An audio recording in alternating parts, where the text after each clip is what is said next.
ഫെബ്രുവരി 19 തിങ്കളാഴ്ച. മത്തായി 25:31 മുതൽ 46 വരെ വാക്യങ്ങൾ.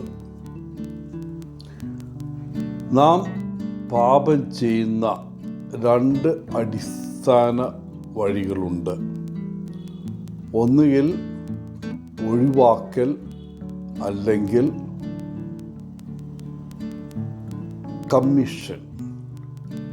എന്തെങ്കിലും നല്ലത് ചെയ്യണമെന്ന് അറിയാമായിരുന്നിട്ടും നിരസിക്കുന്നവയാണ് ഒമിഷൻ അല്ലെങ്കിൽ ഒഴിവാക്കൽ എന്നതിൻ്റെ പാപങ്ങൾ. എന്നാൽ നമ്മുടെ ചിന്തയിലോ വാക്കിലോ പ്രവൃത്തിയിലോ നാം ചെയ്യുന്ന ഒരു ആക്റ്റീവ് ആയിട്ടുള്ള കാര്യമാണ് കമ്മീഷൻ. ഈ പാപങ്ങൾ 10 കൽപ്പനകളിലെ ധാർമ്മിക നിയമത്തിൻ്റെ ലംഘനമാണ്. നേരെ മറിച്ച് ഒമിഷൻ അല്ലെങ്കിൽ ഒഴിവാക്കൽ എന്ന പാപത്തെ നിർവചിച്ചിരിക്കുന്നത് നമ്മൾ ചെയ്യേണ്ടത് ചെയ്യാതെ വരുമ്പോഴാണ്. മറ്റുള്ളവർക്ക് അത് കാണുക അത്ര എളുപ്പമായിരിക്കില്ല.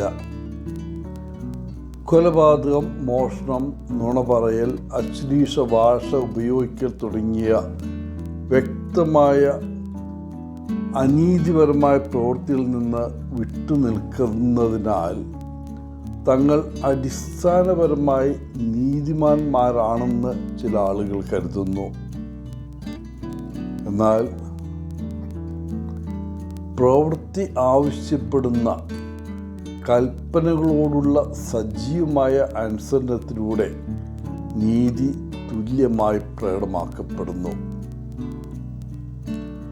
പാപങ്ങൾ ഉപേക്ഷിക്കുന്നതിൽ പരാജയപ്പെടുക, ക്രിസ്തുവിലുള്ള വിശ്വാസം ഏറ്റുപറയാതിരിക്കുക, അവൻ്റെ സഭയിൽ കർത്താവിനെ ആരാധിക്കുന്നതിൽ അവഗണന കാണിക്കുക, സത്യം സംസാരിക്കാതിരിക്കുക, ദൈവത്തെ ബഹുമാനിക്കാതിരിക്കുക എന്നിവയാണ് ഒഴിവാക്കൽ പാപത്തിൻ്റെ ചില അടിസ്ഥാനപരമായ പാപങ്ങൾ. ഇന്നത്തെ സുവിശേഷത്തിൽ അവസാനത്തെ ന്യായവിധിയുടെ പ്രസിദ്ധമായ ഉപമയുണ്ട്. യേശു തൻ്റെ ശിഷ്യന്മാരോട് പറയുന്നു, മനുഷ്യപുത്രൻ മഹത്വത്തിൽ വരുമ്പോൾ ഭൂമിയിലുള്ള എല്ലാവരും ഒരുമിച്ച് കൂട്ടപ്പെടും.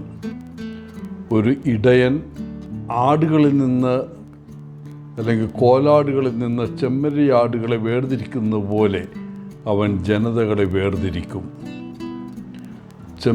കോലാടുകളോട്, ചെമ്മരിയാടുകളോട്, ദരിദ്രരോടും നഷ്ടപ്പെട്ടവർക്കും ആവശ്യമുള്ളവർക്കുമായ അവരുടെ കരുതലും നന്മ പ്രവൃത്തികളും യേശു സ്ഥിരീകരിക്കും. ഈ വ്യക്തികൾ അനുകമ്പയുള്ളവരായിരുന്നു. അവർ വിശക്കുന്നവർക്ക് ഭക്ഷണം നൽകി, ദാഹിക്കുന്നവരുടെ ദാഹം ശമിപ്പിച്ചു, നഗ്നരെ വസ്ത്രം ധരിപ്പിച്ചു, ശാരീരികവും ആത്മീയമായ നിരവധി മാർഗങ്ങളിൽ മറ്റുള്ളവരെ സഹായിച്ചു. അപ്പോൾ കോലാടുകൾ യേശുവിനോട് പരാതി പറയാൻ അല്ലെങ്കിൽ ഒഴിവ് കഴിവുകൾ പറയാൻ തുടങ്ങുന്നു. ഈ വിധത്തിൽ അവനെ സേവിക്കാൻ തങ്ങൾക്ക് അവസരം ലഭിച്ചില്ല എന്ന് അവർ അവനോട് പറയുന്നു. യേശു വ്യക്തമായി അവരോട് പറയുന്നു, ദുരിതം അനുഭവിക്കുന്ന ആളുകളെക്കുറിച്ച് അവർക്ക് താല്പര്യമൊന്നുമില്ലായിരുന്നു. അവരെ ഉടുപ്പിക്കാനോ അവർക്ക് ഭക്ഷണം നൽകാനോ ശുശ്രൂഷിക്കാനോ അവർ ശ്രമിച്ചില്ല. അവർ അവരെ അവഗണിച്ചു. മറ്റുള്ളവർക്ക് വേണ്ടി നാം ചെയ്യുന്നതോ ചെയ്യാത്തതോ നമ്മുടെ ഭാവിയെ നിർണ്ണയിക്കുന്ന ഒരു പ്രധാന ഘടകമാണെന്ന് യേശു വ്യക്തമാക്കുന്നു. യഥാർത്ഥ അർത്ഥത്തിൽ നമ്മുടെ ഭാവിയെ നമ്മൾ തന്നെയാണ് തിരഞ്ഞെടുക്കുന്നത്. മറ്റുള്ളവരെ സഹായിക്കാനോ അല്ലെങ്കിൽ അവരുടെ ആവശ്യങ്ങളെ അവഗണിക്കാനോ തിരഞ്ഞെടുക്കുവാനുള്ള അധികാരം നമുക്കുണ്ട്. അങ്ങനെ നമ്മൾ നമ്മെ തന്നെ വിധിക്കുകയാണ്. എല്ലാവർക്കും നല്ലൊരു ദിനം ആശംസിച്ചുകൊണ്ട് ഒത്തിരി സ്നേഹത്തോടെ പോളച്ചൻ CSSR ഫ്രം കേരള.